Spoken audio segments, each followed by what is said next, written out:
Okay, we'll get started. So in this video, we're going to be looking at how to create an electric load table. So what an electric load is it's anything that uses electricity. So again, it could be a lamp or a toaster or a fridge. All of that uses electricity.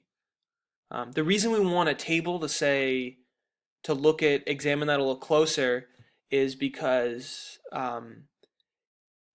all the things that use electricity, if there's too much electricity being used, that's going to put stress on the wires that are taking electricity in your house, and that could cause a fire or other stuff you don't want. So it's important to know exactly how much electricity you're using or you intend to use. So we're going to create a table that's going to tell us very explicitly where we're going to be using electricity. So and the first column is going to be load. So we're just going to have a column that's load. So that's all of the things that use electricity. Then the next two columns are going to be two measures of how much electricity. So the first one's going to be power, and that's going to be measured in watts. And then the other one is going to be current, and that's going to be measured in amps. So these two things, power and current, I'm not going to, just for simplicity, I'm not going to get exactly into what they are. But just suffice it to say they're both measures of how much electricity something's using. And they both have their units. So power is measured in watts, current is measured in amps.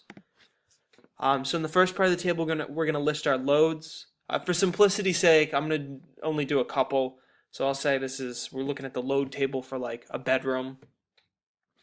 So what's in a bedroom? Let's say there's a lamp, and let's say there's an alarm clock, and then let's say there's a charger. So let's say that's like an iPhone charger. Can't spell. Okay. So again, let's say that those are all our loads. Now we're gonna fill in this part. So what's the power of each? What's the current? I looked these up ahead of time. So again, if you just type in like power lamp, you're gonna get a pretty decent estimate very quickly. So and they don't have to be exact for right now. When you get a more specific one, you can put in the exact number. But for right now, just to get an idea. So lamp, I looked that up. That's about 70 watts. And the current. So you might find the current also, but if I wasn't able to find the current, you have to do a little bit of calculation. So power is going to be 70 watts. The current is going to be whatever the power is divided by 120. So again, for right now, let's just it's magic. Don't worry about it. But so to calculate the current, you're going to take whatever the power was. So in this case, that number is located in cell B2, and you can divide by 120. So again, to get the current, you're going to take the power, divide it by 120. So again, the current is going to be, so again, the lamp has a power of 70 watts. It has a current of 0.583 repeating. And let's neaten that up a little bit. Let's decrease the decimal places so it's a little less obnoxious. Yeah, that's pretty good, 0.58. So again, for a lamp, that's why I looked up the power. You calculate the current by just dividing the power by 120. Sometimes you might actually be able to find the current too, but a lot of times you can't. So I'll give you kind of the shortcut formula. The next thing would be the alarm clock. I looked that up. That's only 2 watts. So now we have to calculate the current. And what we can do, we can type this whole thing again. I could type B3 divided by 120 is equal to this cell. But what we can do is we can take a shortcut. So what we're going to do is we're going to take the cell and we're just going to drag it down. And it'll keep the formula for us. So it automatically adjusted the formula. It's pretty great. And I'll do the same thing for the charger. I'll say, well, I looked up the charger is 10 watts. I'll drag the formula down again. Bam. So again, that's the basics. We got all the basic information. We have all the loads. There's 3 of them. We know the power and the current. So again, power and current, forget about the distinction right now, but they're two kind of related measures of the amount of electricity. The last thing we need to do for this load table is we need to figure out exactly how much um, total power and total current it's using, because that's really what we're concerned about. It matters what everything is together. So if you add it together, you have too much power or you have too much current, there's going to be electrical problems that are bad. So that's the last thing we'll do. We'll get what's the total power for all of these, what's the total current.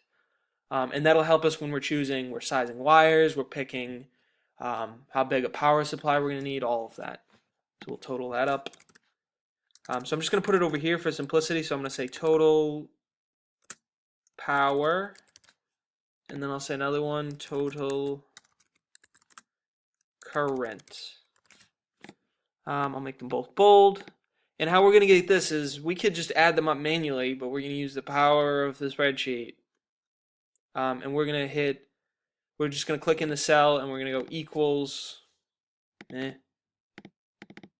equals, and we're going to say use the sum function. So we're going to sum it all up. So the sum, SUM with open parentheses, and we're just going to highlight all of the power, all of these cells. I'm just going to highlight those 3 cells, close parentheses, enter, and it calculates it for us, and then it'll auto adjust. So if I say like, the alarm clock was wrong, it's actually 3 watts, this will automatically adjust the power. It's pretty great. Let's undo that. So again, we're going to do the same thing for the current. If we want the total current, we're going to say that's equal to the sum of just a whole column. There we go.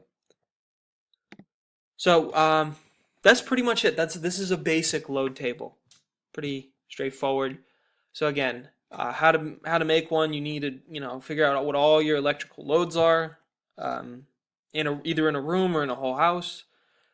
Look up your power, and sometimes you can find the current as well.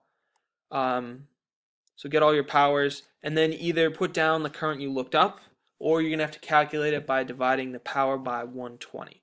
And then the last important thing is to just total up, use a sum function, just total up what's all the power of everything and what's all the current.